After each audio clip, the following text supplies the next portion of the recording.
আমরা তো বেশিরভাগ মনে করি আল্লাহ পাক আমাকে যে মাল দিয়েছেন সবগুলোর মালিক আমি একা।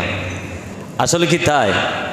মসজিদ আপনার মাল থেকে হক পাচ্ছে, আপনার বাবা, আপনার মা, আপনার ছেলে মেয়ে, আপনার পরিবার, আপনার প্রতিবেশী আপনার মাল থেকে হক পাচ্ছে।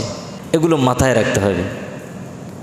দিন ধর্মে খরচ করলে তার মেসাল কেমন হবে আল্লাহ পাক সূরা বাকারা 261 নম্বর আয়াতে নিজেই বর্ণনা দিয়েছেন। সুবহানাল্লাহ।